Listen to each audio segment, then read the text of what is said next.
ओम नमः सिद्धेभ्यः। ओम नमः सिद्धेभ्यः। ओम नमः सिद्धेभ्यः। मंगलम भगवान वीरो मंगलम गौतम मुनि मंगलम कुंद कुंदाद्यो जैन धर्मोस्तु मंगलम सर्वमंगल मांगल्यम सर्वकल्याणकारकम प्रधानम सर्वधर्माणां जैनम जयतु शासनम जैनम जयतु शासनम वंदितु सर्वसिद्धि ध्रुवमचल मनोवंगदिं पत्ते बुच्चामि समय पाहुड़ मिणमो सुध केवली भणिदम नमः शमय साराय स्वानुभूत्या चकाशते चित्सुभावाय भावाय सर्वभावांतरचिदे।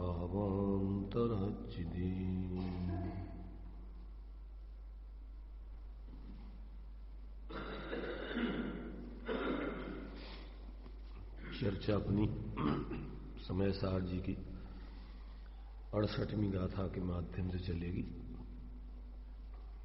ये जीव जीव अधिकार की अंतिम गाथा है।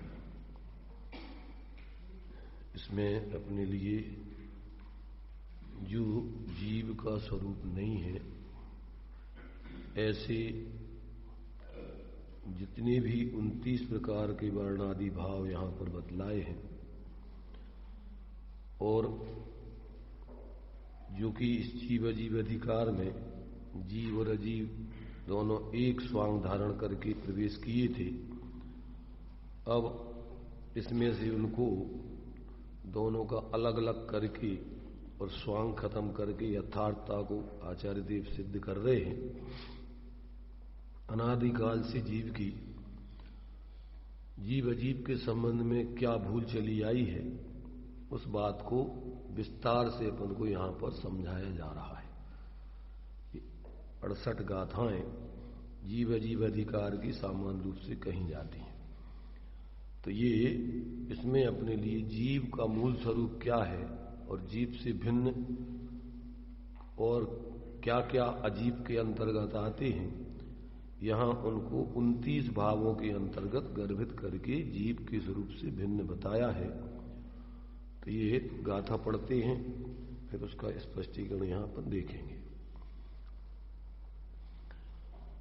मोहन कम्मस्सु देयदु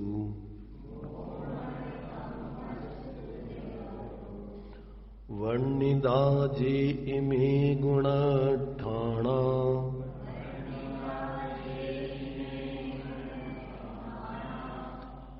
ते कह हवंति जीवा जे निश्चय चेदना उत्ता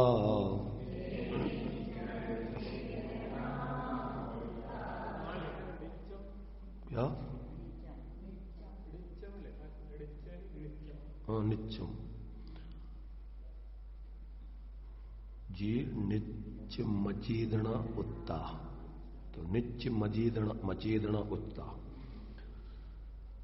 मोहन कर्म के उदय से गुण स्थान जो ये वर्णये वे क्यों बने आत्मा निरंतर जो अचेतन जिन कही। अब कहते हैं कि जैसे वर्णादि भाव जीव नहीं है यह सिद्ध हुआ, उसी प्रकार यह भी सिद्ध हुआ कि रागादि भाव भी जीव नहीं है। गाथार्थ, जो यह गुणस्थानानि गुणस्थान हैं भी मोहन कर्मणा उदयात्तु, मोह कर्म के उदय से होते हैं। वर्णितानि, ऐसा सर्वज्ञ देव के आगम में वर्णन किया गया है। तानि, वे जीवा, जीव कथम, कैसे भवंती, हो सकते हैं, यानी कि वे कैसे हैं कि जो नित्यम सदा अचेतनानि, अचेतन हैं, अचेतन उक्तानी अर्थात अचेतन कहे गए हैं, ऐसा जानना चाहिए। क्या कह रहे हैं? अभी अपने लिए इसके पहले मारगणा, जीव समास, गुणस्थान, ये सब जीव नहीं है, ये सिद्ध कर रहे हैं। व्यवहार से संसार में जीवों की पहचान के लिए ये सब जीव के स्वरूप कहे गए। इसके पहले अपन ने अभी 67वीं गाथा में इस बात को समझ लिया कि जो विज्ञान घन स्वरूप आत्मा के अतिरिक्त जो ये जीव के 29 भाव कहे गए हैं, वो सब व्यवहार मात्र से कहे गए। तो आगम में उनको परमार्थ से जीव के स्वरूप को समझाने के लिए, उनको व्यवहारी जीवों को व्यवहार से जीव का स्वरूप समझाने के लिए उनका कथन भी शास्त्र में, आगम में किया गया है। परंतु वो व्यवहार नय से संयोग, संयोगी भाव आदि को बता करके और उससे पृथक जीव को सिद्ध करने के लिए संसारी जीवों ने अनादिकाल से इस रूप ही जीवों को जाना है। कभी उन्होंने इससे पृथक अपने चैतन्य स्वरूप जीव को जाना ही नहीं, देखा ही नहीं, अनुभव किया ही नहीं। तो ऐसे उस चैतन्य स्वरूप जीव को बताने के लिए जो ऐसे संयोग, संयोगी भाव आदि हैं, संसारी जीवों को, व्यवहारी जीवों को व्यवहार से भी जीव कहे गए। परंतु फिर आचार्य कहते हैं कि वास्तव में जीव वो नहीं है। मूल जीव का स्वरूप तो चेतना लक्षण है, जानना देखना है। जब तक जीव अपने उस चेतना लक्षण से लक्षित ऐसे चैतन्य स्वरूप जीव को इन सब से पृथक अनुभव नहीं करता, तब तक उसका अज्ञान जीव के संबंध में दूर नहीं होता है। इसलिए ये सब व्यवहार से कहे गए। परंतु यहां अब जीव का स्वरूप मूल में क्या है, तो कहते हैं वो जीव का स्वरूप मूल में तो चेतना लक्षण से लक्षित ऐसा चैतन्य स्वरूप ही है। तो ये यहां अब गुणस्थानों को भी कहते हैं, जितने भी हैं वो भी सब अचेतन है, वो जीव का लक्षण नहीं है परमार्थ से। ऐसा यहां पर अभी इस 68वीं गाथा में स्पष्टीकरण कर रहे हैं। देखिए टीका में पढ़ते हैं अपन, ये मिथ्या दृष्टि आदि गुणस्थान पौद्गलिक मोह कर्म की प्रकृति के उदय पूर्वक होते होने से, सदा ही अचेतन होने से, कारण जैसा ही कार्य होता है ऐसा समझकर निश्चय कर, जो पूर्वक होने वाले जो वे जो ही होते हैं, इस न्याय से वे पुद्गल ही हैं, जीव नहीं है। और गुणस्थानों का सदा ही अचेतनत्व तो आगम से सिद्ध होता है, तथा चैतन्य स्वभाव से व्याप्त जो आत्मा, उससे भिन्न पने से वे गुणस्थान भेद ज्ञानियों के द्वारा स्वयं उपलभ्यमान है, इसलिए भी उनका सदा ही अचेतनत्व सिद्ध होता है। क्या कहा इसमें कि जो मिथ्या दृष्टि गुणस्थान से लेकर संयोग केवली गुणस्थान तक जो भाव कहे हैं वो सब जीव का स्वरूप नहीं है, क्योंकि वो मोह और योग के निमित्त से होने के कारण वास्तव में वो जिसका जो कारण है उसका कार्य भी उस रूप कहा जाता है। इस न्याय से दृष्टांत दिया इन्होंने, जो पूर्वक होने वाले जो वे जो ही होते हैं, इसी न्याय से वे पुद्गल ही हैं, जीव नहीं। अब इसमें क्या है कि थोड़ा समझने जैसा है। जितने भी कर्म के उदय के जो भाव हो रहे हैं, जैसे यहां पर पहली चीज तो अपन को एक कर्म का उदय है और बाहर में शरीर आदि भी है, अंदर में जीव का उसके निमित्त से होने वाला माने जो भाव है, और साथ में रहने वाला जीव का जो स्वभाव है। कितनी चीजें हो गई? कर्म का उदय और उसके निमित्त से होने वाले जीव के जो भाव, और साथ में जो शरीर आदि नो कर्म है उसकी भी प्रवृत्ति, और साथ में जीव का अपना स्वभाव। कितनी चीजें समझना है?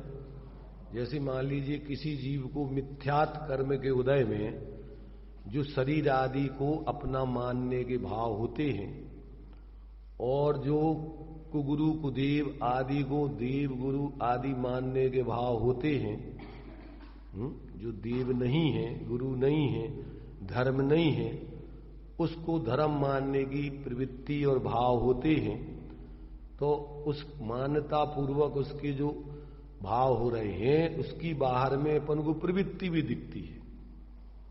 बाहर में जैसे कुगुरु कुदेव कुधर्म आदि को वो देव गुरु धर्म मान करके बाहर में उसकी पूजा भक्ति आदि ये सब उसकी क्रियाएं भी दिखेंगी, वचन आदि बोलेगा, और साथ में अंदर में जो भाव हो रहे हैं विपरीतता के वे भी चल रहे हैं, और साथ में वो कर्म जिस कर्म के उदय में हो रहा है वो कर्म का उदय भी चल रहा है, और साथ में जो ज्ञानपना जानपना चल रहा है वो भी चल रहा है। कितनी चीजें हो गई?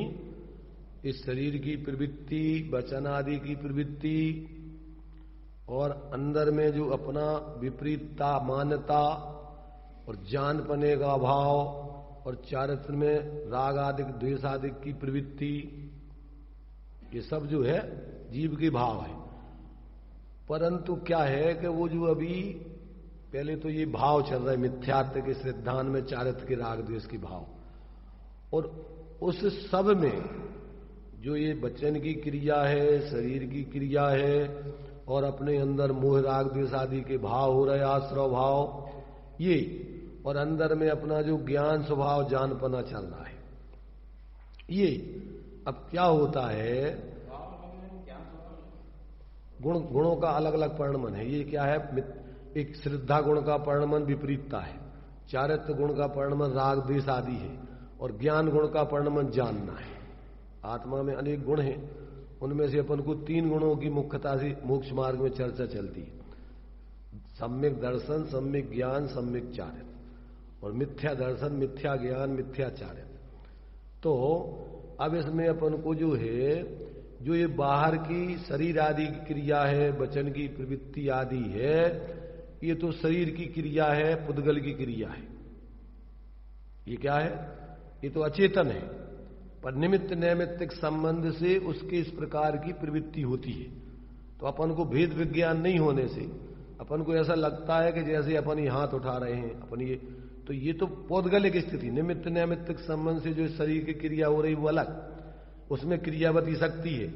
अगर उसमें नहीं हो, अथवा जब अपन देखते हैं किसी को लकवा वगैरह लग जाए और अपन चाहते हैं फिर भी ये नहीं उठता है, तो इसकी क्रिया अलग है, और जीव का सोचना अलग है, मानना अलग है, और जानना अलग है। तो अब जो अंदर में उसको इच्छा तो हो रही है कि हम हाथ चलाएं, अब चूंकि वो तो पौद्गलिक है, अब वो लकवा लग गया तो अब वो उठता ही नहीं है, तो अब वो तेरे बस का नहीं, वो तो पुद्गल का परिणमन उसकी योग्यता अनुसार नहीं होना है तो नहीं होगा, हो रहा है तो होगा, और अपन को ऐसा मानते जैसे हम करने वाले थे। तो ऐसा उस पर की क्रिया में एकत्व बुद्धि चलती उसकी, और उसमें अहंकार में अपना चलता कि ये मैं हूं। तो अब ये भेद विज्ञान करना अपन को, क्या भेद विज्ञान करना कि ये शरीर आदि तो संयोग रूप अपने से पृथक है, क्योंकि संसार दशा में एक क्षेत्रावगाही संबंध होने से असमान जाति द्रव्य पर्याय का ये क्या है, अभी बंध चल रहा है। क्या मनुष्य पर्याय क्या है, ना तो अकेली जीव की स्थिति है और ना अकेली पुद्गल की है। ये दोनों की मिली जुली अवस्था से दोनों की स्थिति चल रही वर्तमान पर्याय। अब इसमें भेद विज्ञान नहीं हो तो दोनों को एक मान लेता है, देह जीव को एक गिने, बहिरातम तत्व मुधा। अब इसमें भेद विज्ञान करना है कि ये जो जितनी शरीर की क्रिया हो रही है ये तो सब पौद्गलिक है, इसमें हमारा योग उपयोग निमित्त है, समझ आए ना। पर हमारी अमूर्तिक दशा इस शरीर का कर्ता धर्ता नहीं है, हमारे में ये भाव होते हैं। तो ऐसा योगों के निमित्त आदि से और तुम्हारे से अपने आत्मा के इसमें जो है सोचने आदि से संसार दशा में निमित्त नैमित्तिक संबंध से ये इस प्रकार की सोचते हैं और उस प्रकार से उसकी जो स्थिति बनना है ये मन वचन काय के निमित्त पूर्वक, तो उससे क्रिया होती है। कदाचित होती भी है, नहीं भी होती, चाहने पर भी नहीं होती। जैसे अपन रात्रि में सो रहे और स्वप्न में मान लो अपन को कोई मानने आया है और अपन सोच रहे हैं कि अपन भागे भागे। अब सोच तो रहे अंदर कल्पना करके कि हम भाग रहे हैं और शरीर यहीं पड़ा हुआ है, तो इसका मतलब जीव के परिणाम अलग चलते हैं और ये शरीर की स्थिति अलग रहती है। जीव माने जीव इसका करता धरता नहीं, जीव तो अपने भाव करता है। कदाचित ये स्थिति उसकी अपनी योग्यता से होना है तो ये मान लेता है मैंने की, और जब उसको नहीं होना है तो सोचता है क्यों नहीं हो रहा है, होना चाहिए, कल्पना करता मिथ्या। तो ऐसा आपको इसमें भेद विज्ञान करना है कि वास्तव में इस शरीर की स्थिति तो अपने से भिन्न है अत्यंत। भले ही अभी एक क्षेत्रावगाही संबंध होने से असमान जाति द्रव्य पर्याय में दूध पानी की तरह आत्मा और ये शरीर कर्मादि मिले हुए जैसे हैं, पर फिर भी भिन्न भिन्न है, एक नहीं हुए। ये अचेतन द्रव्य पुद्गल का उसकी गुण पर्याय उसमें परिणमित हो रही और जीव का परिणमन जीव में हो रहा है। अब जीव का परिणमन अज्ञान दशा में कैसे होता है, ये मान रहा है कि जैसे शरीर में हूं, ऐसी मान्यता मिथ्यात्व का भाव है। और अपन को इस शरीर में राग आदि भाव होते हैं, तो अब ये चारस संबंधी अपना कसाय का भाव है। बीमारी हो गई, द्वेष होता है बीमारी से, स्वास्थ्य है उसमें राग हो रहा है, अपन को अच्छा लग रहा है, बढ़िया सुंदर देख रहे हैं, तो ये कल्पना कर रहा है। ज्ञान में ऐसा जान रहा है अपने रूप, ये मिथ्या ज्ञान चल रहा है। मान रहा है श्रद्धा में, ये मिथ्या श्रद्धान चल रहा है, और उसमें राग कर रहा है अथवा द्वेष कर रहा है, ये चारस संबंधी उसकी विकारी परिणाम चल रहे हैं। तो अब ये तीन परिणाम इसके चल रहे साथ में। अब ये क्या करे, अपने प्रगट ज्ञान में जो मिथ्या ज्ञान अभी जो एक अपने इस शरीर आदि को राग आदि को इन सबको एक जान रहा है, अब क्या करे उसमें कि जानपना तो मेरा है, ये जानपना तो मेरे में हो रहा है, और ये जानपना अपनी आत्मा से तन्मय है। ये जानपना किससे तन्मय है, ये आत्मा से। इसमें स्वपर प्रकाशक पना जानने का है। तो ये जो अपन को शरीर आदि है राग आदि हैं, ये ज्ञान में जानने में तो आ रहे, पर ज्ञान इन रूप नहीं होता है। ज्ञान जानने रूप ही रहता है। अब या तो मिथ्या जाने या सम्यक जाने। अब मिथ्या जानता है, इसको अपने रूप जानता है एक में एक करके, तो वो ज्ञान उसका मिथ्या है, और फिर ज्ञान पूर्वक उसका श्रद्धान मिथ्या चलता है और आचरण मिथ्या चलता है। अब यदि उस ज्ञान में वो निर्णय करे जो अपन ये पढ़ रहे हैं कि आत्मचेतन को है उपयोग रूप, चिन्ह मूरत बिन मूरत अनु, पुद्गल नव धर्म अधर्म का, इनते न्यारी है जीपचा। अब ज्ञान में अगर इसका भेद विज्ञान करे कि हम जानने वाले हम हैं और ये जानपना हमारी आत्मा में हो रहा है, उससे आत्मा तन्मय है, और ये जो रागादिक है ये मोहादिक भाव ये पर में जुड़ करके विकारी परिणाम हो तो रहे अपने में ही, ये पर में नहीं हो रहे। राग देश मोह के भाव किस में हो रहे, ये आत्मा ही में हो रहे, पर ये क्या है, उसकी विकारी परिणति है। अब यदि ये जीव क्या करे कि शरीर को अपना नहीं माने, नहीं जाने, उसमें राग देश नहीं करे और अपने ही उस चैतन्य स्वरूप में अपनी श्रद्धा ज्ञान स्थिरता करे, तो यहां से इसके मोक्ष का मार्ग चालू होता है। क्या होता है, आत्मा जानने देखने वाला नित्य पदार्थ है। देखो जीव का लक्षण उपयोग है। जीव का लक्षण क्षयुपसम भाव नहीं है, उपसम भाव नहीं है, क्षायक भाव नहीं है, औदिक भाव नहीं है, सामान्य जानना देखना। कौन सा लक्षण है जीव का? जानना देखना। तो जानना देखना उसका निरंतर निगूढ़ से लेके सिद्धालय तक सामान्य। जानने देखने में सम्यक मिथ्या जानना नहीं, सामान्य जानना। और उसमें माने जो अपने लिए मति, सोत, अवधि, मना, पर्याय, केवल, ये उसकी पर्याय है। तो उसमें जो रहने वाला सामान्य जानपना ज्ञान गुण का चल रहा है, उससे लक्षित जीव है। तो अपने उस ज्ञान में जो ज्ञान स्वरूप आत्मा व्याप रहा है, जब अपने ज्ञान में इन सबसे अपनी पृथकता करके और अपने उस ज्ञान स्वरूप आत्मा में ही अपनापन करता है, उसकी अनुभूति करता है, उसमें स्थिर होता है, तो ये सब विपरीत परिणाम मिथ्यात्व के, अज्ञान के कसायों के क्रम से अभाव होकर और अपनी परिणति में मोक्ष मार्ग प्रकट हो जाता है।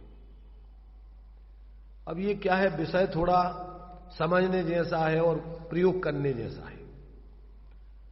अपन ऐसे मात्र समझ करके ऊपर में और अपनी वृत्ति बाहर में ज्यों की त्यों चलती रहे, उससे काम नहीं बनता है। अंदर ले परम पैनी सुबुध छेनी डार अंतर भेदिया वर्णादि अनुरागादि ते निज भाव को न्यारा। अपने उस चैतन्य स्वरूप को इन रागादि, वर्णादि, शरीर आदि सबसे पृथक ऐसा जब वो ग्रहण करे अंदर में, तो उसके लिए अपने उस आत्मा की अनुभूति और उस अनुभूति के साथ उसके जो अतीन्द्रिय आनंद है, जो अपन को जिस सुख की खोज अपन कर रहे इधर उधर, वो सुख कहां है? अपने स्वभाव में विद्यमान है। तो वहां से तुम्हारे लिए सच्चे सुख की प्राप्ति, अनुभूति प्रकट होती है, प्रकटता उस सुख की होती है। तो वो जो है तुम्हारे लिए फिर इधर राग आदि जो दुख रूप है, प्रकट दुख रूप लगने लगते हैं। राग आदि प्रकट ये दुख दें, अज्ञानी जीव उन्हीं में लगा रहता है और सेवन करता रहता है। अब ज्ञानी क्या करते हैं? ये आश्रव दुखकार घनेरे और बुद्धिवंत तिने निर्वीरे। ज्ञानी इनसे निवृत्ति करता है और फिर क्या किसमें लगता है? जिन पुण्य पाप नहीं कीना आत्म अनुभव चित दीना तिन्ही। जहां से अपने आत्मा की ऐसी अभेद अनुभूति प्रकट होती है, वहां से उसके संवर तत्व मोक्ष का मार्ग चालू होता है। और जब तक ये जीव बाहर की प्रवृत्ति में लगा रहता, तब तक उसके लिए धर्म का मार्ग प्रारंभ भी नहीं होता। अब धर्म के नाम पे ज्यादातर अपन बहुत मोटे मोटे कार्य करके वो संतुष्ट हो जाते। जीव ने ऐसे काम तो अनंत बार कर लिए, यहां तक कि साधु बन करके अपन जो पढ़ते हैं, अनंत बार साधु बन गया, परंतु अंदर में आत्मा का भेद विज्ञान नहीं किया। बाहर की साधु की औपचारिक व्यवहारिक क्रियाओं में लग के और अपने को मान लिया कि हम धर्मात्मा बन गए। इससे क्या होगा कि चरणानुयोग के आधार से अगर 28 मूलों का निर्दोष पालन करोगे और बाहर में कोई कसाय नहीं करोगे, किसी से लड़ोगे झगड़ोगे नहीं और सांप्रदायिक बुद्धि नहीं रखोगे, पक्षपात नहीं करोगे, ऐसी मंद कसाय से कोई गाली दे रहे कुछ भी करे, अरे मित्र महल मसान कंचन कांच निंदन थुतिकरण अर्घा उतारण असी प्रहारण में सदा समता धर। ऐसी समता धर करके जिएगा पर अंदर में आत्मबोध नहीं है, तो ऐसा जीव पुण्य का बंद करके ज्यादा से ज्यादा 9वें ग्रेवक तक चला जाएगा। परंतु बिना आत्मज्ञान के शांति नहीं मिलेगी। तेने जी आत्मज्ञान बिना सुख लेस न पायो। और ये काम अंतर का भेद विज्ञान का काम तो चारों गति की संगी पंचेंद्रिय जीव कर सकते।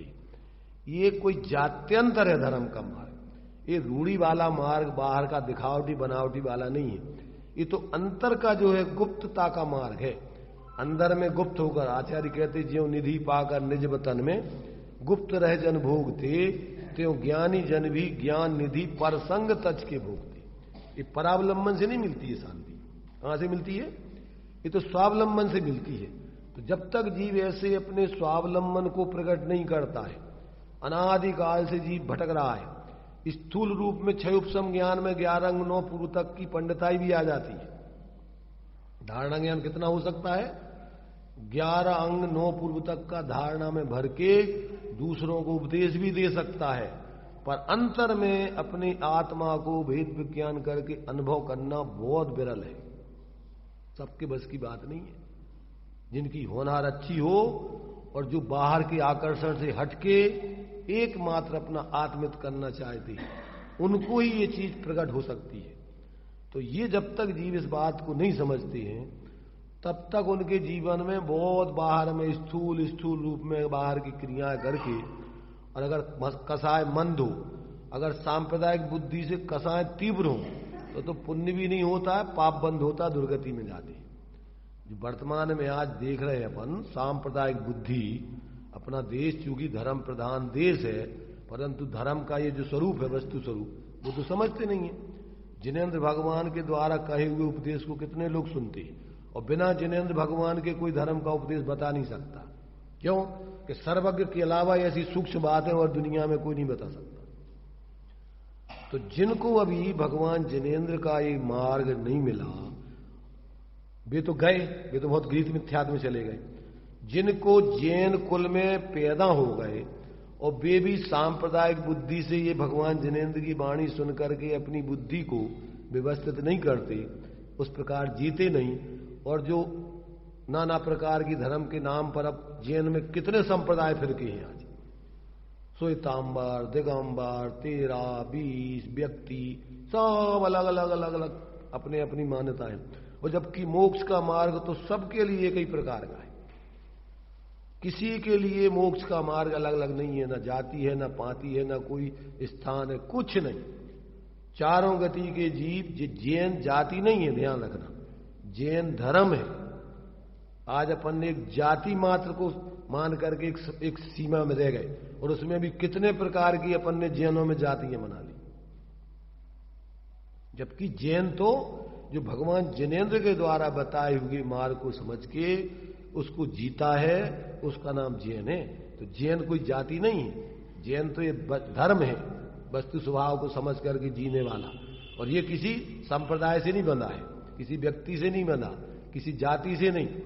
कोई भी जाति तो अपन को लोक व्यवस्था थी, वो आदिनाथ भगवान ने जब कर्म भूमि पैदा हुई, इसके पहले जाति थी नहीं कोई। तो जाति मतलब वर्ण व्यवस्था थी।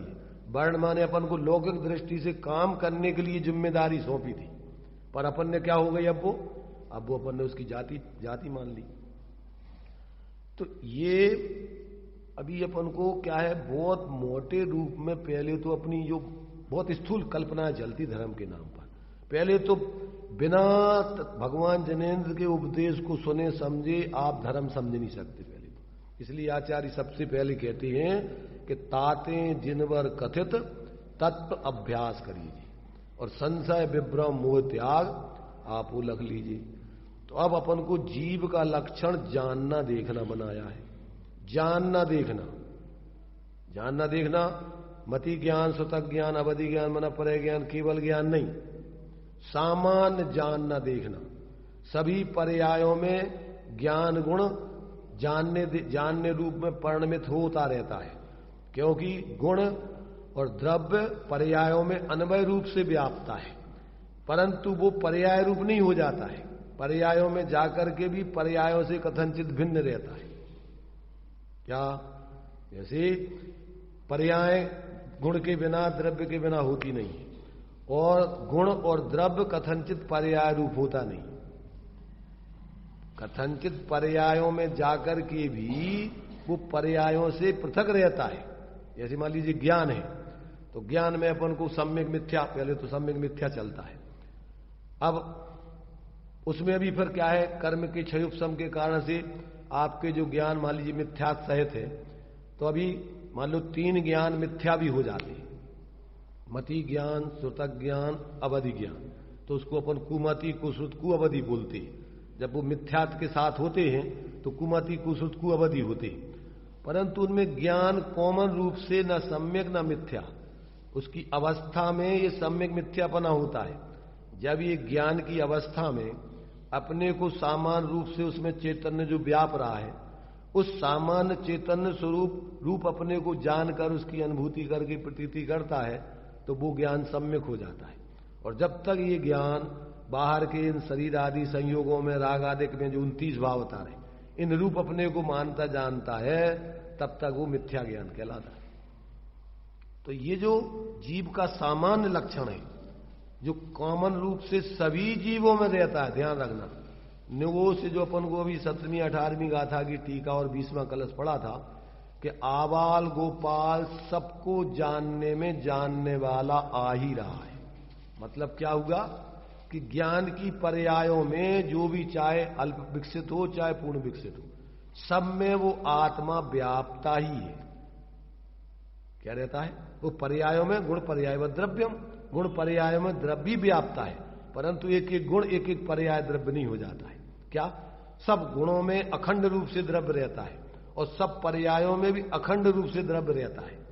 तो उसमें द्रव्य से, क्षेत्र से, काल से, भाव से उस द्रव्य स्वभाव में खंडन नहीं होता, माने वो खंड खंड नहीं होता, अलग अलग नहीं होता है, सभी में अन्वय रूप से, समग्र रूप से वो एक रूप ही बना रहता सामान्य से। क्यों? कि द्रव्य अभेद है, अकेला एक एक गुण नहीं, एक एक पर्याय नहीं, और संयोग तो है ही नहीं। तो अब उसमें अपन को जो उसका लक्षण है, ज्ञान लक्षण अन्वय रूप, जिसको अपन ध्रुव स्वभाव बोलते हैं, तो वो ध्रुव स्वभाव पर्यायों में ही रहता है और पर्यायों से भिन्न रहता है। पर्यायों में जाकर के भी, नव तत्वों में जाकर के भी वो अपने एकत्व पने को नहीं छोड़ता। जैसे दृष्टांत के रूप में हम बताया था ना कि जैसे पानी गर्म हो, ठंडा हो, तरंगायत हो और चाहे वो शांत हो, परंतु उसका पानी पना, चाहे वो पानी गर्म रहे चाहे ठंडा रहे, पानी ज्यों का त्यों रहता है। समझ रहे ना? पर्याय उसकी ठंडी गर्म होती है, तरंगित निस्तरंग होती है, पर वो पानी पना, उसमें पानी पना उसका ज्यों का त्यों। तो जब उसका वो जैसे ऐसे चेतन अपना जीव है कि सभी पर्याय चाहे शुद्ध हो चाहे अशुद्ध हो, वो जीव का जीवत्वपना, द्रव्यपना वो एक रूप सामान अभेद ही रहता है। तो जब तक वो अपनी इन पर्यायों में अभेद उस आत्मा का अनुभव नहीं करे, निर्विकल्प होगी, अनुभव करता है तो ये सारे विकल्प टूट करके अभेद आत्मा की अनुभूति होती है, उसमें अतीन्द्रिय आनंद आता है। तो ऐसा जब तक जीव को इस शरीर आदि से पृथक, राग आदि से भिन्न ऐसे अपने ज्ञान स्वरूप आत्मा की अनुभूति नहीं होती, और फिर अनुभूति करके और जब तक वो पूर्ण रूपेण उसी में लीन नहीं हो जाता है, तब तक उसका माने पूर्ण सुख मोक्ष की सिद्धि नहीं होती। पर चालू मार्ग कहां से होता है? यही भेद विज्ञान से, आत्मज्ञान से मोक्ष का मार्ग चालू होता है और उसी आत्मज्ञान और भेद विज्ञान में ही पूर्ण हो जाता है। आंशिक लीनता से मोक्ष मार्ग चालू होता है और पूर्ण लीनता में मोक्ष हो जाता है। तो अलग से कहीं धर्म का मार्ग और धर्म कोई अलग अलग नहीं है, वो तो उसी आत्मा के आश्रय से धर्म का मार्ग चालू होना है और उसी आत्मा मय होकर के वो पूर्ण हो जाएगा। तो अपन को बाहर में तो कुछ लेना ही देना नहीं, ये बाहर से तो अपन को सब वेद विज्ञान करके हटना है कि ये मेरा मूल, ये स्वरूप नहीं है। अनादिकाल से अपने स्वरूप को भूल के इन संयोग आदि में मूर्छित हो गए और ये जीव व्यर्थ में मोह राग देश करके परेशान हो रहा है। तो ये जब तक यहां पर ये बता रहा है कि ये जितने भी तुम्हारे लिए 29 प्रकार के भाव बतलाए, संयोग संयोगी भाव आदि, ये सब जीव का स्वरूप नहीं है। यहां तक कि ये अब गुणस्थान बता रहे हैं, तो गुणस्थान तो मोह योग के निमित्त से होने वाले आत्मा के परिणामों की तारतम्य रूप अवस्था है। माने मुख्य रूप से श्रद्धा, चारित्र और यहां पर अपने लिए ज्ञान गुण की, वैसे तो इसमें क्या है, सभी गुणों का एक साथ वर्णन हो रहा है, तो उसमें मुख्य रूप से अपने लिए मोह के निमित्त से 4 गुणस्थान, माने कौन से मोह? दर्शन मोह के निमित्त से 4 गुणस्थान और आगे के 8 गुणस्थान चारित्र मोह के निमित्त से और 2 गुणस्थान योग के निमित्त से होते हैं। तो अब वे चूंकि जीव के स्वरूप नहीं है, जीव उनमें जीव है, सब जीव इनमें ही सब में व्याप रहा है, परंतु जीव का स्वरूप इनसे कथनचित भिन्न है, जीव द्रव्य स्वभाव। तो वो जब तक जीव नहीं समझता तब तक क्या है कि इसमें बहुत भ्रमित रहता है और भ्रम ही चल रहा है अनादिकाल से। समझना चाहे तो अत्यंत सरल भी है, और अगर वो गंभीरता से इसको जितनी गहराई से समझना चाहिए, अगर नहीं समझना चाहे तो उसके लिए कोई समझा नहीं सकता है। अनादिकाल से जीव भटक ही रहा है। तो अब यहां पर आचार्य कह रहे हैं कि भैया देखो, इस मनुष्य पर्याय में तुम्हें ये काम करने लायक है, और तो तुमने सब कुछ कर लिया, संसार के विषय कसाय भोग संयोग सब मिल गए तुम्हें अनंत बार। धन समाज गज बाज राज तो काज न आवे, तुम्हारे आत्मा के कल्याण के काम में नहीं आए। जो अपन बोलते धन कन कंचन राज सुख सबई सुलभ कर जान, तो ये सब संयोगों की बात हो गई। और सुत परिचदान भूदा सब बस भी काम भोग बंद कथा, और ये पंच इंद्रियों के विषय भोगों की भी प्रवृत्ति जीव ने अनादिकाल से करते ही रहा है। पर उसमें मिला क्या है? आकुलता के अलावा कुछ नहीं मिला। भ्रम से मानता है जैसे उसको कुछ मिल रहा हो। उसमें क्या मिलेगा भाई? शरीर की प्रवृत्ति करो तुम बाहर के अवलंबन से, तो शरीर में तुम्हारा क्या मिला? कल्पनाएं हुई अकेली। बाहर में तुमने भोजन पानी भी किया, तो भोजन पानी अचेतन है, उसमें तो सुख है नहीं, अपन कल्पना करते हैं। जो पंचेंद्रिय जने सुख है, ऐसा उसको ऐसा भ्रम होता है कि जैसे इसमें कुछ सुख मिल रहा हो। अगर सुख मिल रहा हो तो भोगता रहे, पूर्ण सुखी हो जाए। ये भोगत भोगत कितनी देर तक भोगेगा?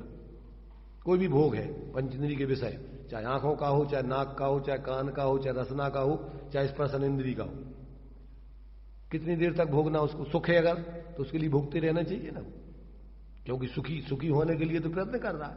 तो सुखी होने के लिए प्रयत्न कर रहा है, तो उसमें सुख है, तो बिल्कुल उसी में निरंतर लगा रहे, तो सुख ही सुख भोगेगा। क्या होता है?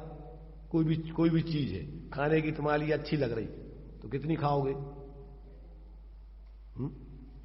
कितनी खाओगे? अरे एक कल्पना है तुम्हारी, उधर बाहर से पेट भर गया तो एक बस उसके बाद अपन चाहिए। अब जबरदस्ती अगर कोई खाए तो उल्टी होने लगेगी, तो इसका मतलब कल्पना थी उसमें तुम्हारे सुख की, वो तो है ही नहीं उसमें सुख। हर चीज में ऐसे ही जो भी भोग हैं वे सब काल्पनिक भोग है, मिथ्या कल्पना करता है सुख की। अगर कल्पना नहीं करे तो वे भोग तुम्हारे लिए कैसे लगे?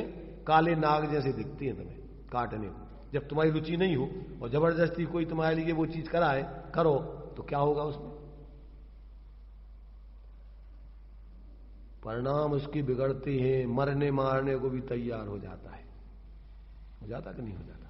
जैसे आज अपन देखते हैं स्त्रियों के संबंध में इतने मर्डर हो रहे सब। अगर भोग में सुख है तो मर्डर क्यों हो रहे हैं जी?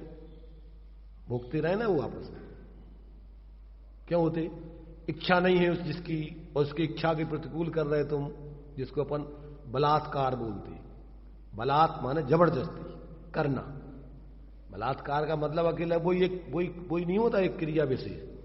बलात्कार तो तुम्हारा हर क्षेत्र में तुम्हारा चलता है। सामने वाला नहीं चाह रहा है, तुम जबरदस्ती करवा रहे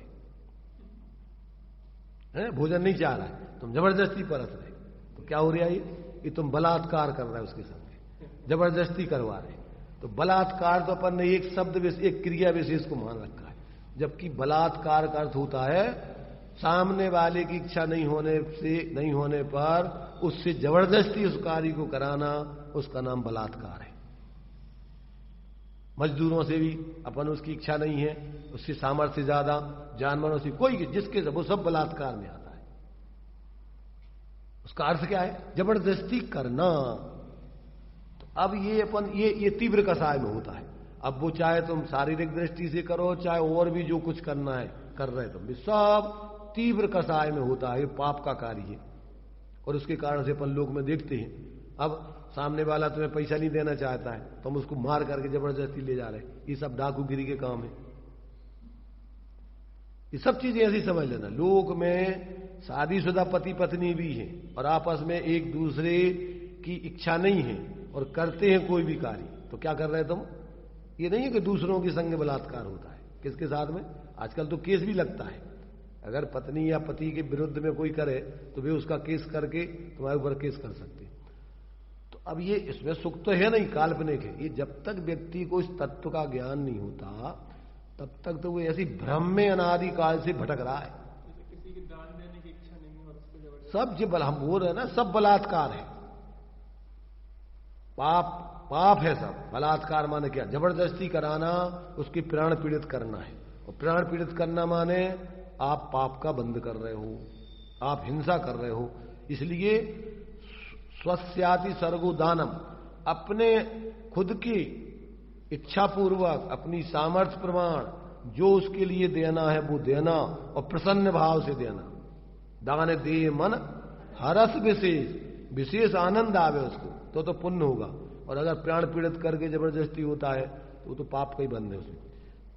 वस्तुओं का इधर से उधर हो जाना कोई ना पाप है ना पुण्य, वो तो अचेतन पदार्थ है, पर परिणाम तुम्हारे उसमें कैसे है। लेने वाले के भी तीव्र कसाय के लोभ के चल रहे, पाप भाव कर रहा है। इसलिए दान लेने की व्यवस्था नहीं है, दान तो स्वेच्छा पूर्वक, अपना न्याय नीति पूर्वक, परोपकार के लक्ष्य से, स्वपरोपकार के लक्ष्य से, माने उपकार की दृष्टि से, अनुग्रहार्थ, अनुग्रह माने उपकार, अपना भी दूसरे का, अपन को अच्छा लग रहा है और सामने वाले को भी जरूरत है, उसकी उपयोगिता, उसको भी उसके परिणाम सुधर रहे उससे, तो देना। तो ये जब तक व्यक्ति को तत्व का ज्ञान नहीं होता तब तक हर क्षेत्र में वो क्या करता है, हर क्षेत्र में विपरीत प्रवृत्ति करके, और जो भी धारणा उसने बना ली उसमें वो धर्म मानता है, और धर्म तो उसमें है ही नहीं। धर्म तो अपना ऐसा स्वाभाविक जीवन जीना है, आत्मा से शांत निराकुल जीवन जीना है। अब इसको छोड़ के बाकी कहीं धर्म है ही नहीं, भ्रम है। तो ये अपन को यहां आचार्य एक एक गाथा में इन सब बातों को समझा रहे हैं। क्यों? कि अब संसार का विस्तार बहुत है, उसका वर्णन तुम्हें क्या क्या करेंगे, तो सामान्य रूप से तुम्हें कुछ चीजें लेकर के उसकी जाति बता देते हैं कि देखो इस जाति के भाव, ये सब मिथ्यात के भाव है, असंख्यात लोग प्रमाण भाव है मिथ्यात के, गिरी। अब तुम्हें जाति बता रहे हैं उसकी कि देखो इस जाति के जो भाव होते हैं अपनी स्वरूप की प्रतीति अनुभूति को छोड़ के, और जितनी पर में अपनेपन की अनुभूति प्रतीति है वो सब मिथ्यात है। तो ये जब तक, इसलिए जो सम्यक्त का लक्षण है परद्रव्यंते भिन्न आप में रुचि सम्यक्त भला, अस्थि रूप में उसका एक ही लक्षण है, और नास्ति रूप में तो उसके फिर इसको छोड़ के जितने भी मान्यताएं वो सब मिथ्यात है, असंख्यात लोक प्रमाण। तो अब इसको अपन को क्या है कि अपन या तो जल्दी में, समझाने वाले भी जल्दी में रहते हैं और समझने वाले भी जल्दी में हैं, तो एक औपचारिकता निभा करके काम अपना पूरा कर लेते, जबकि ये कार्य तो कोई जल्दबाजी का है ही नहीं, ये कोई औपचारिकता का तो है ही नहीं, ये तो जीवन मरण का सवाल है, ये तो अनंत दुखों के अभाव करने की व्यवस्था है। अब इसको तो जब तक तुम्हारी यथार्थता समझ में नहीं आए, जीवन में उसका प्रयोग नहीं होने लगे, तब तक अपन को ये समझ नहीं है। और प्रयोग होने के बाद भी जब तक पूर्णता नहीं हो जाए तब तक इस मार्ग में उत्तर अपन को जिन कार्यों से, जिन प्रवृत्तियों से अपने रागादिक बढ़ते हैं वहां से हटना है, और जिससे अपने रागादिक क्षीण होते हैं उसमें बढ़ना है। तो ये अपन को फिर आगे व्यवहार में ये विवेक रख करके प्रवृत्ति करना है कि अपन किस भूमिका में, गुण स्थानों की भूमिका है।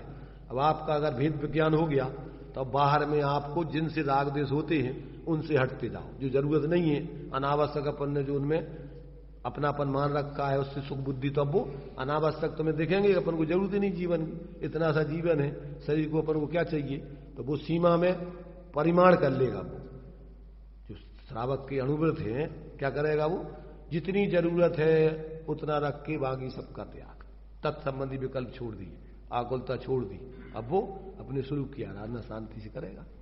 अब ये जब तक जीवन में समझ में नहीं आता तो ना तो उसके वो निश्चय है, ना व्यवहार है, अकेली कोली कल्पना है धर्म के नाम। जो व्यवहार तुम्हें इस परमार्थ की सिद्धि का कारण बने उसका नाम व्यवहार है, और जो परमार्थ की सिद्धि का कोई लक्ष्य ही नहीं तो काय को व्यवहार, मूर्ता है वो तो तुम्हारी। मैंने अपन को शिखर जी जाना है और शिखर जी जा तो रहे हो, पर शिखर जी नजदीक नहीं आ रही, तो तुम शिखर जी जा रहे भाई, तुम्हारी शिखर जी का लक्ष्य है तो शिखर जी नजदीक होना चाहिए तुम्हारी प्रवृत्ति से, तुम्हारी क्रियाओं से, तब तो समझो कि हाँ तुम्हारा व्यवहार सम्यक चल रहा है। अब उस शिखर जी की सिद्धि नहीं हो रही तो तुम्हारा व्यवहार मूलता है कि व्यवहार है, कहां जा रहे थे। ऐसे ही धर्म के क्षेत्र में कि जो मूल में अपने परद्रव्यों से भिन्न आत्मा की श्रद्धा ज्ञान लीनता रूप मोक्षा मार्ग है, जिस व्यवहार से उसकी सिद्धि होवे, जो अपन 6 डाला पढ़ते हैं, अब व्यवहार मोक्ष मग सुनिए हेतु नियत का हुई, माने परद्रव्यंते भिन्न अपनी रुचि, अपना ज्ञान, अपनी लीनता जिस तरीके से हो उस प्रकार से अपन को प्रवृत्ति करना, उसका नाम व्यवहार है। और उसकी सिद्धि तो हो ही नहीं, और अपन कुछ भी करते रहो तो मूर्ता है व्यवहार। नहीं, व्यवहार तो परमार्थ के लिए किया जाता ना, अपना प्रयोजन सिद्ध करने के लिए। अब वो प्रयोजन सिद्ध ही नहीं हो रहा तो काय को व्यवहार। चले जा रहे, अब शिखर जी जा रहे, भैया शिखर जी कितने हैं तुम्हें पता है कभी? नहीं, हम तो जा रहे हैं शिखर जी, तुम्हें पता ही नहीं है शिखर जी का। ऐसे ही अपन को धर्म का स्वरूप ही नहीं पता, और हम तो धर्म कर रहे हैं। क्या कर रहे हैं तुम धर्म में? ऐसी मूर्ताएं सांप्रदायिक बुद्धि से लोग अपने अपने संप्रदाय में धर्म के नाम पे बना लेते हैं और जिंदगी खुद की पूरी और दूसरों की जो उसमें जुड़े रहते हैं मूड, उनकी भी जिंदगी पूरी हो जाती। और अगर दूसरे संप्रदाय वालों से अगर कसाय करते हैं, द्वेष भाव रखते हैं, दुर्भाव करते हैं, तो वो तो पाप ही है, पुण्य ही नहीं होते। अगर तुम अपनी क्रियाओं में बंद कसाय रखते हो और किसी को कोई तकलीफ नहीं हो तो पुण्य होगा बाहर की क्रियाओं। धर्म तो होगा ही नहीं, धर्म तो होगा तुम्हारा सबसे हट के अपने में जुड़ने से। अब वो नहीं करोगे तो धर्म तो है ही नहीं, कहीं भरम है सब। अपन देखो कि हम जितना भी धर्म कर रहे हैं आज तक, क्या हम अपने से जुड़े? क्या हम अपने से जुड़ करके और आगे उसमें स्थिरता करने की प्रक्रिया हो रही? क्योंकि चारित्तम खलु धम्मो, धम्मो जो सो समुत्ति निर्दिष्टो और मोह खो बीणो परिणामो अपनो समो। मोह क्षोभ से रहित स्वाश्रित आत्मा का जो शांत भाव है उसका नाम धर्म है। अब ये अपन देखो कितना कर रहे हैं। तो ये अपन को आचार्य समझा रहा है कि भैया देखो, ये जितने भी ये अपन जो मिथ्यात्व गुणस्थान आदि जो जीव नहीं है, क्योंकि चौथे गुणस्थान से तो जिसने जीव को समझ लिया है तो अब वो अपने स्वरूप आश्रित जीवन जी रहा है, तो वो परिणति भी क्या है? शुद्ध परिणति है। जिस जीव के आश्रय से वो परिणति हो रही है वो जीव वो है। जब तक उस जीव को नहीं जानोगे तब तक पर्याय में तुम्हारे मोक्ष मार्ग और मोक्ष की सिद्धि नहीं होगी। जीव के आश्रय से इसमें दिया है कि यदि मोक्ष की यह कामना तो जीव नरक को जानिए। तो अपना वो एकत्र भक्त जब तक जीव जिसके आश्रय से ये मोक्ष मार्ग और मोक्ष की सिद्धि होती है, जब तक अपना वो स्वरूप नहीं समझे तो किसके आश्रय से तुम मोक्ष धर्म प्रकट करोगे? तो यहां जीव का स्वरूप इस समय सार में मुख्य रूप से जिस जीव के आश्रय से धर्म प्रकट होता है उस जीव को बताने की मुख्यता से कथन किया है। क्योंकि आचार्य देव ने प्रतिज्ञा की है कि आज तक तुमने उस जीव को नहीं जाना जिसके आश्रय से परिणति में धर्म होता है, तो हम तो तुम्हें इस जीव को समझाएंगे। तम यत्त बेहत्तम दायम अपनो सभी वीणे यदि दायज प्रमाणम चुक्के छलम न घे तब बिना स्वरूप के अनुभव के छल ग्रहण मत कर लेना धर्म के नाम पे। कछु भी ग्रहण लगो मान लो होगा धर्म। तो कह रहे छल नहीं ग्रहण करना। उस एकत्व विभक्त माने पर द्रव्य गुण पर्यायों से भिन्न और अपनी गुण पर्यायों में अभिन्न। एक अपनी गुण पर्यायों में भेदों में अभेद एक रूप और पर द्रव्य गुण पर्यायों से भिन्न, इसका नाम है एकत्व विभक्त। अपनी गुण पर्यायों से बाहर नहीं जाएगा द्रव्य, ध्यान देना, पर अपनी अकेली एक एक गुण पर्याय आदि नहीं हो जाएगा। चाहे वो शुद्ध पर्याय हो चाहे शुद्ध, सब में जीव द्रव्य ज्यों का तो एक रूप रहता है। तो उन्हीं में देखना है, उन पर्यायों से भिन्न नहीं देखना है। पर्यायों से भिन्न कैसे देखना है? अतद भाव रूप, द्रव्य स्वभाव अलग है और वो पर्याय भाव अलग है। ऐसा भिन्न नहीं देखना कि जैसे परद्रव्यों की भिन्नता है। उसी पर जैसे अभी दृष्टांत दे देना कि इसी उंगली को कहां देखना है कि ये जो टेढ़ापन सीधापन हो रहा है उसी में उंगली है, पर्यायों को छोड़ के उंगली नहीं है। तो अपन को ये टेढ़ापन सीधापन क्षणिक अवस्था है और उसमें कॉमन रूप से उंगली पना ज्यों कहते हो, चाहे वो टेढ़ी रहे चाहे सीधी रहे, पर उंगली ज्यों की त्यों रहती है कि कछु घटती बढ़ती। तो ये देखने का तरीका है, उंगली पने से देखना और टेढ़े सीधापना, टेढ़ा सीधापना उसकी अवस्था है। तो ये उंगली नहीं है, उंगली है तो वो उसकी अवस्था है।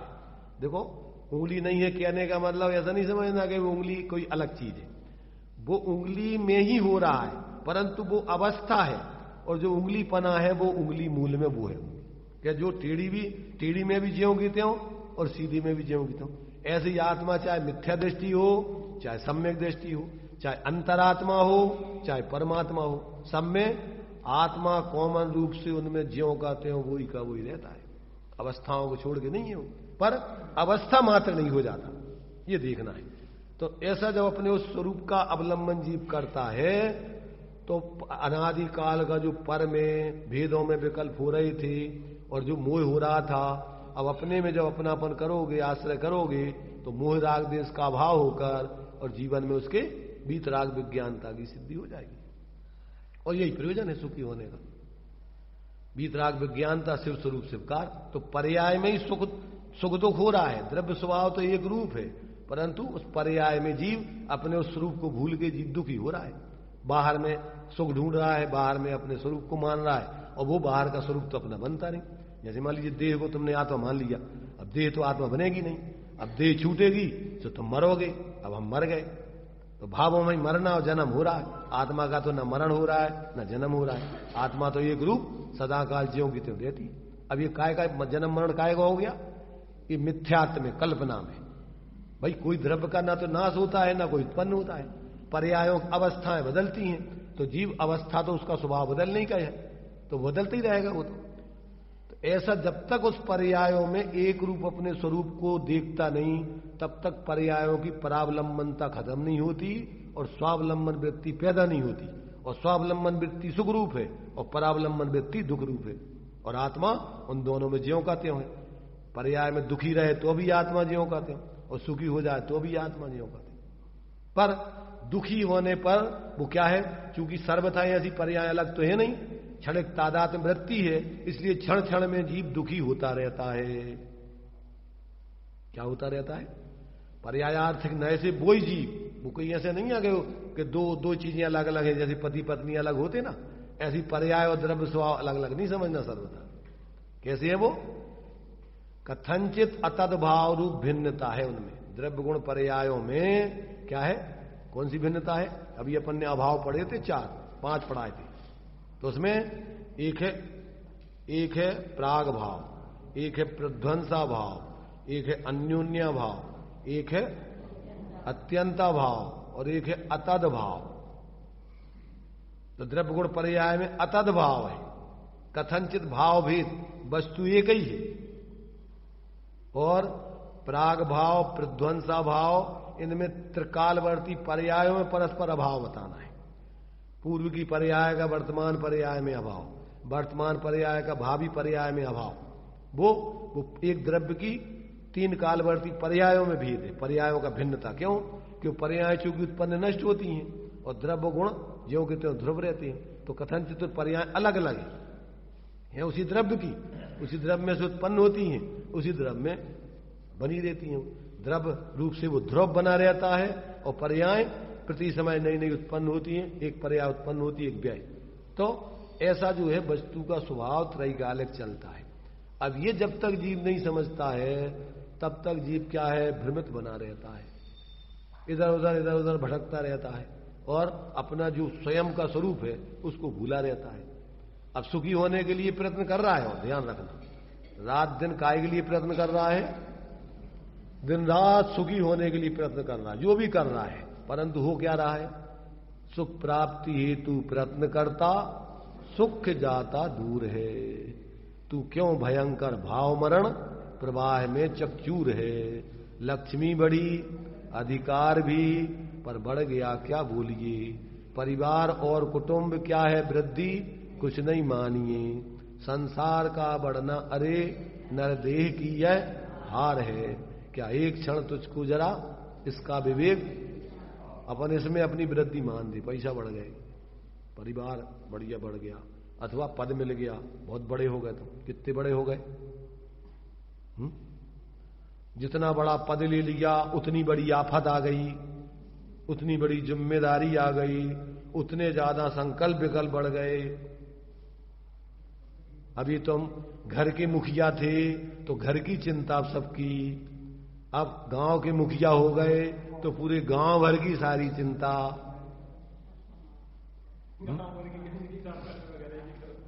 अपन क्या मानते हैं, मोही जी ऊट पर उल्टी बुद्धि है, दुर्बुद्धि, कि इससे हमारा बड़प्पन हो गया।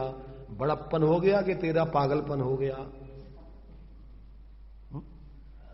यहां तक कि देखो, जो धर्म के क्षेत्र में आचार्य हैं उनको भी आचार्य पद त्याग के समाधि करना पड़ती है। ये भी उनको सल है, विकल्प है, वो भी छोड़ना पड़ता है। जो साधु होते हैं वे तो निर्विकल्प होकर आत्माराधना कर सकते, परंतु जो व्यवहारिक, ये भी उनकी व्यवहारिक जिम्मेदारी है संघ की, संघ के लोगों को व्यवस्था बनाना। परंतु अगर वे अंदर से अपने स्वरूप से नहीं जुड़ करके इसमें लग गए तो वे तो और ज्यादा आर्द्रोध्यान करके और दुर्गति। वे क्योंकि आचार्य का लक्षण है पंचाचार में जो स्वयं श्रेष्ठ होते हैं। पहले तो दर्शन, ज्ञान, चारित्र, तप और वीर, जिनके जीवन में स्वयं उत्कृष्ट रूप से साधक हैं और साथ में फिर अन्य जीवों के लिए भी वो कल्याण का मार्ग बता देते, तो उसमें वो एकदम मोहपूर्वक इन्वॉल्व नहीं होते। अभी एक किसी का वो आया था कि आचार्य तो कहते हैं वो तो बाहर में लगे रहते हैं, वे तो रत्नत्रय की साधना कर ही नहीं सकते, क्योंकि उनका पद तो दूसरों को संभालने का ही है। अभी ऐसे भी अभी लोग बोल रहे हैं प्रवचन में, है? नहीं, वो कल्याण नहीं होता ऐसी बात नहीं है, उनका कल्याण भी हो ही रहा है, साथ में दूसरों का कल्याण करते हैं।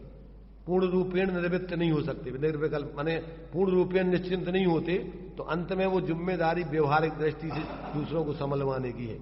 परमार्थ से तो अपने सिर पे वो जिम्मेदारी लेते ही नहीं है।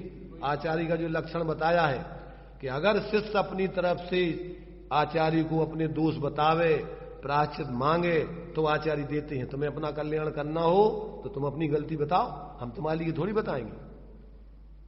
इसलिए आचार्य का लक्षण ये नहीं है कि वो दूसरों की जिम्मेदारी सिर पे लेता है, वो तो अपना कल्याण कर रहा है। अगर जिसको उनके पास इतनी सामर्थ्य है कि अगर तुम्हें अपना कल्याण करना है तो भी तुम्हें उसकी विधि समझा सकते हैं, बता सकते हैं, इतना उनके पास सामर्थ्य है। पर अपना कल्याण करके आचार्य दूसरों के कल्याण में नहीं लगते, मतलब वे आचार्य नहीं। पंचाचार आचार्यों का लक्षण मिथ्या दृष्टि, साधु तो मिथ्या दृष्टि भी हो सकती, आचार्य मिथ्या दृष्टि नहीं हो सकती। क्यों? कि आचार्यों का 36 मूल गुणों में 10 धर्म है, 12 तप है, 3 गुप्तियां हैं। 3 गुप्ती ये क्या है? 3 गुप्ती बिना आत्म अनुभव के स्वरूप की प्रवृत्ति नहीं होती उसमें। साधुओं के लक्षण में 3 गुप्ती नहीं है। साधुओं के लक्षण में क्या क्या है? 5 महाव्रत, 5 समिति और 5 आवश्यक, 6 आवश्यक, 5 इंद्रिय निरोध और 7 शेष मूल। उनका तो मिथ्या दृष्टि भी हो सकती है, पर आचार्य मिथ्या दृष्टि नहीं हो सकता। जब खुद ही मिथ्या दृष्टि होगा तो दूसरों को सम्यक दृष्टि क्या बनाएगा? इसलिए जब तक व्यक्तियों को यथार्थ तत्व का, क्योंकि वो तो एक प्रकार से आप हैं, गणधर का पद है वो आचार्यों का, गणधर का हो या आप तुम्हारे से आचार्य को, एक ही अर्थ है उसका। जैसे गणधर माने होता है संघ के नायक, और आचार्य का मतलब होता है संघ के नायक। इसलिए वो तो गणधर का पद है, जहां 4 ज्ञान के धारी भी होते मुख्य रूप से गणधर तो, और बाकी अगर 4 ज्ञान नहीं तो कम से कम 2 ज्ञान सम्यक तो उनके होंगे ही होंगे। मिथ्या दृष्टि नहीं हो सकती आचार्य, तो उपाध्याय मिथ्या दृष्टि नहीं हो सकती, कि उनका लक्षण द्वादशांग मूल गुण है, 25 मूल गुण होने के। 25 मूल गुणों में मिथ्या दृष्टि को द्वादशांग नहीं होती। साधु तो कदाचित मिथ्या दशा में भी हो सकती है, पर उपाध्याय और आचार्य को मिथ्या दृष्टि को नहीं बनाया जाता है। अब ये क्या है कि लोगों को इसका ज्ञान नहीं हो तो क्या है कि कुछ भी अपने जीवन में धारण करके अपना कल्याण करते हैं, इससे किसी दूसरे का कल्याण नहीं है। जिन लोगों को इन पदों में रुचि है, आचार्य बनने में रस है, अरे आचार्य तो संघ के लोग मना करके बनाते, वो तो बनना नहीं चाहते, तो भैया हम जिम्मेदारी नहीं ले सकते। जैसे पहले समाज के मुखिया बनते नहीं थे कोई, उनको सारे समाज के लोग विनम्रता पूर्वक जाके मना करके बनाते थे कि भैया तुम ही संभाल सकते हो समाज को, इसलिए तुम्हारे लिए पद लेना चाहिए। वो कहते भैया हम नहीं ले सकते, इतनी बड़ी जिम्मेदारी हमारा बस का काम नहीं। और आज क्या है, जो अपात्र लोग हैं वे बनने को लड़ के तैयार होते हैं कि हम बनेंगे, नहीं बनाओगे तो हम तुम्हारी सीधे सीधे तुम हमें वोट दोगे, नहीं दोगे तो फिर समझ लेना तुम। आज तो उल्टी व्यवस्था चल रही है, साम दाम दंड भेद जैसे बने तैसे जोड़ जुगाड़ करके और वो मुखिया बनने वो, और वे बनते हैं जब अनर्गल प्रवृत्ति से, तो वे क्या तुम्हारी व्यवस्था बनाएंगे। नेता लोग जो है मान लीजिए करोड़ों रुपया घूस दे के बने, तो पहले भी अपनी पेटी भरेंगे कि तुम्हारी व्यवस्था बनाएंगे। देखो भाई, धार्मिक दृष्टि और व्यवहारिक दृष्टि से भी अगर व्यक्तियों के अंदर विवेक नहीं है तो ना तो लौकिक व्यवस्था अच्छी बनती है और कसाय उसकी मंद नहीं है। तीव्र कसाई व्यक्ति न तो लोक में शांति से जी सकता है, और धर्म के क्षेत्र में तो कसाई व्यक्तियों का काम क्या है, यहां तो और पाप बंद करेगा तीव्र। तो ये जो मार्ग है, ये मार्ग बहुत ही वास्तव में संतुलन का मार्ग है, जागृत होकर जीने का मार्ग है, स्वाश्रय का मार्ग है। जब तक अपन ये भगवान जनेन्द्र के द्वारा बताए हुए तत्वों को सही नहीं समझेंगे, और जब तक जीवन में अपना स्वाश्रय प्रकट करके वो अतीन्द्रिय आनंद नहीं आएगा, तब तक जीवन में वास्तव में अपने जीवन में सब भ्रम चलता है। और उस भ्रम में व्यक्ति क्या है, धर्म के नाम पर भी क्या है, अपने को ठगता है, और साथ में दूसरे भी, अगर कदाचित पुण्य का उदय हो उसको, तो दूसरे भी उसको धर्मात्मा मान के उसकी बातें मानने लगते। और वर्तमान में ज्यादातर पापानुबंधी पुण्य के उदय होते हैं लोगों के, तो उसमें क्या होता है कि खुद तो वो पाप करता है, और पुण्य के उदय से दूसरे लोग उसके अनुकरण करते हैं, उसकी इच्छा का पालन करते हैं। इसलिए ये बहुत समझदारी का कार्य है इस वर्तमान काल में, बल्कि बहुत ज्यादा समझदारी का है। क्यों? इस काल में सम्यक दृष्टि पैदा होती नहीं।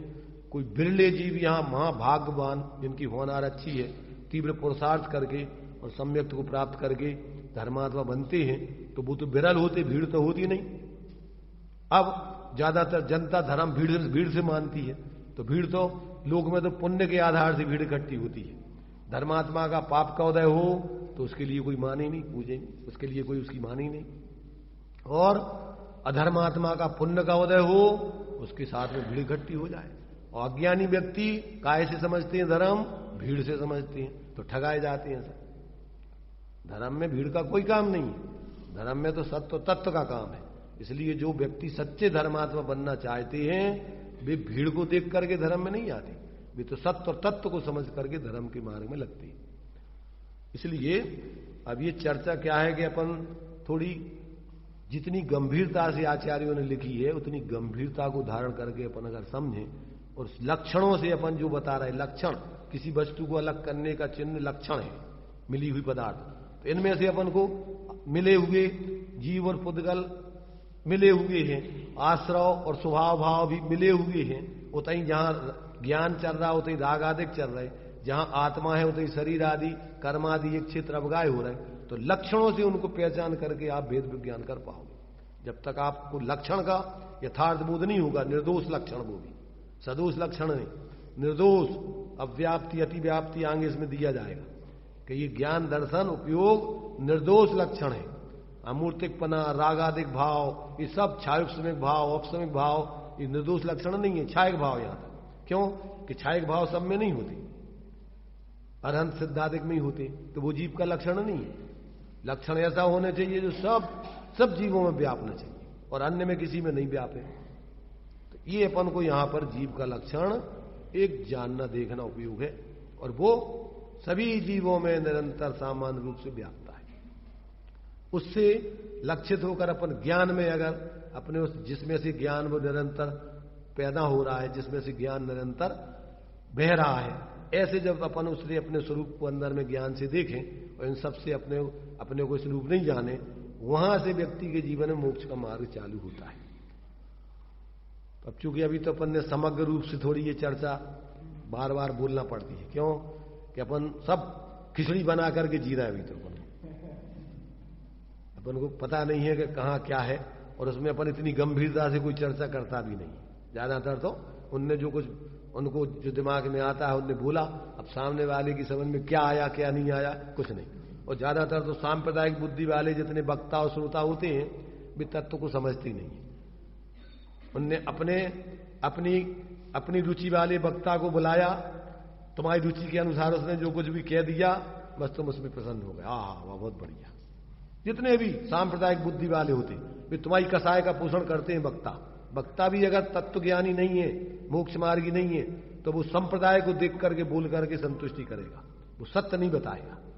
इसलिए इनमें से जिनको कल्याण करना है, वो सांप्रदायिक बुद्धि से धर्म को ना तो सुनने वालों से जो सांप्रदायिक बुद्धि वाले न उनसे सुने, और न वास्तव में ऐसे खुद अपनी बुद्धि बना के रखेगा जो संप्रदाय, भैया इस संप्रदाय में जो चल रहा है वो धर्म है। ना तो संप्रदाय की मानी हुई मान्यताएं धर्म है, और न सांप्रदायिक वक्ता का बोला हुआ धर्म है। वस्तु का स्वभाव जब तक वो नहीं समझा है, और अपन भी वस्तु के स्वरूप को यथार्थ रूप में समझ के और अपने स्वाश्रय को जब तक जीवन में प्रकट नहीं करेंगे, तब तक अपन निष्पक्ष नहीं हो सकते। और फिर निष्पक्ष होकर के अपन अपनी आराधना तभी करेंगे, अपन पचड़ों में ज्यादा पड़ेंगे ही नहीं। कोई पात्र जीव होंगे तो आत्मीयता से चर्चा कर लेंगे, और नहीं होंगे तो मध्यस्थ। क्यों कि अपन को उसमें कोई लाभ नहीं। लाभ तो जिनको समझना है उनको है, और अगर वो पात्र नहीं है तो अपना समय खराब करने से कोई फायदा नहीं। तो इस प्रकार अभी इसका अपन जो है, अभी तो एक सामान्य रूप से अपन ने इसकी चर्चा की, क्योंकि ये जीव जीव अधिकार का अंतिम गाथा है। इसको अपन को पूरे रूप में जीव अजीब क्या क्या अजीब में आते हैं, ये 29 भावों को अजीब में लिया है, जबकि वो ऐसे अजीब नहीं है। जैसे गुणस्थान आदि है तो उसमें अपन को छापसमिक भाव भी है, औपसमिक भाव भी है, छायक भाव भी है, तो वे भी जीव नहीं है ये कह रहे। क्यों कि वो वास्तव में कर्म सापेक्ष है। जितने भी 4 प्रकार के भाव बतलाए हैं, औदिक, औपसमिक, छायोपसमिक, छायक, ये कर्म सापेक्ष है और जीव निरपेक्ष है। समझ रहे ना? तो वो जो पारिणामिक भाव स्वरूप है वो जीव है, और ये सब पर्यायजनित भाव हैं, ये जीव की अवस्थाएं हैं। अब चाहे वो औदिक हो, चाहे छायोपसमिक हो, चाहे छायक हो, और चाहे छायोपसमिक औपसमिक हो, ये सब क्या है? अब ये बात अलग है कि जो औदिक भाव होते हैं मिथ्यात कसाय आदि के, वे परावलंबी भाव है, और जो उपसम भाव है, छायक भाव है, ये तो स्वावलंबी है। तो इनमें तो आत्मा से तन्मयपना बढ़ रहा है। इनमें कोई जो जीव इनको प्रकट करता है वो इन भावों में और संयोगों में एकत्र बुद्धि नहीं करता। वो जिसके अवलंबन से भाव प्रकट होते हैं वो जीव में अपनी श्रद्धा ज्ञान लीनता करता जाता है। तो ये तो सम्यक छायोपसमिक भाव, औपसमिक भाव, छायक भाव सम्यक दृष्टियों को ही पैदा होते हैं। जिनने अपने जीव को समझ लिया है, उसका अनुभव कर रहे हैं, उनके जीवन में प्रकट होते। इसलिए ये तो प्रकट करने लायक उपादेय है, परंतु ये आश्रय करने लायक जीव नहीं है। इसके लिए इनको अपन हे कह रहे अजीब है। उनको भी अपन ने एक दृष्टि से जीव नहीं है। जीव नहीं है का मतलब ऐसे अजीब नहीं समझना है कि जो परद्रव्य है। अपनी ही वो औदिक भाव हो, चाहे छायोपसमिक हो, चाहे छायक हो, ये अवस्थाएं हैं क्षणे, और जीव है त्रैकालिक, जीव का स्वभाव। इसलिए कथनचित इन पर्यायों से वो जीव का एक रूप स्वभाव वो पृथक है, ऐसा उस पर्याय ज्ञान में समझ के और उसका अवलंबन करके इन औपसमिक सम्यक छायोपसमिक और छायक भावों को तो प्रकट करना है। ये तो मोक्ष मार्ग और मोक्ष स्वरूप है। इसलिए ये अपन को बराबर इन भावों का सामान्य से तो अजीब, क्योंकि जो जीव का द्रव्य स्वभाव है वो इन सब 29 भावों से पृथक है। ऐसा पृथक नहीं समझ लेना सबको कि जैसे अन्य द्रव्य हैं ऐसे अजीब हैं। अजीब का मतलब ये जीव का द्रव्य स्वरूप नहीं है। अब वे अजीब की अवस्थाएं हैं, औदिक हैं, छायोपसमिक हैं, छायक हैं, अथवा गुणभेद हैं, तो अकेले एक गुण भी जीव नहीं है। जीव तो अखंड अनंत गुणों का भेद पिंड है। ऐसे ही सभी पर्यायों में रहने वाला अन्वय रूप से एक रूप जीव है। ऐसा अपन को इन सब बातों को बहुत ही गहराई से समझ के, और फिर अब आचार्य जहां जो बात बता रहे हैं उसको अगर अपन समझें और समझ करके अपने भ्रम को तोड़ के, और जो आचार्य जिसका अवलंबन कराने के लिए जिस जीव के स्वरूप को बता रहे उसका अवलंबन करें पर्याय, तो अपना धर्म का मार्ग, शांति का मार्ग प्रकट होगा और किसी से पूछने की जरूरत नहीं पड़ेगी। प्रमाणता की जरूरत किसी दूसरे से नहीं पड़ेगी। अपन क्यों नहीं पड़ेगी? क्यों नहीं पड़ेगी? क्यों नहीं पड़ेगी किसी की प्रमाणता की जरूरत? कहावत बोलते ना, हाथ कंगन को आरसी। गवाह की जरूरत कब पड़ती है? कि जब मुद्दई स्वयं उसको स्वीकार नहीं कर रहा हो। जब मुद्दई कह रहा है कि हमने मर्डर किया है, तो अब गवाह की जरूरत है। जब वो स्वयं ही उसका अनुभव कर रहा है प्रत्यक्ष, तो अब किसी दूसरे की प्रमाण लेने की उसको जरूरत नहीं है। वो स्वयं ही निर्विकल्प हो के अतिन्द्रिय आनंद भोगता हुआ आगे बढ़ता है निश्चिंत। और प्रमाण के लिए फिर वो आगम से मिलाता है अपनी खुद की निसंगता के लिए कि भाई देखो ये बात आगम में भी लिखी, वो लिखी रहती है, तो आगम में भी वो बात लिखी है। जितने भी ज्ञानी हुए हैं उनके भी यही अनुभव है, वो भी बताते हैं, और अपन भी अनुभव कर रहे हैं, और युक्ति तर्क से भी वो समझ में आती। इसलिए सभी तरीके से उस बात की उसकी सिद्धि होती है। इसलिए वो निसंक होके उस मार्ग पर चल के अपने जीवन को पवित्र बनाता है। चलिए,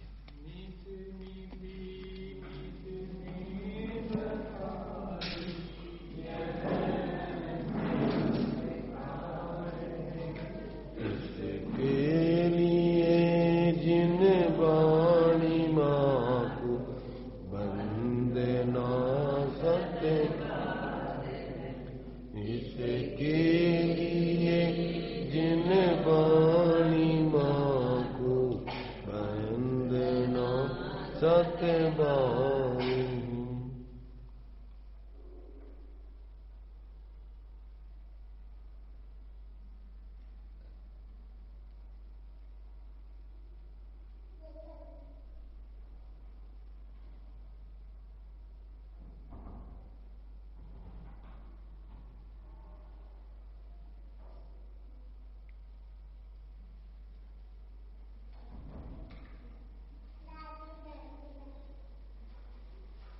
गाद सांग वाणी माता पंच परमेष्टि भगवंत।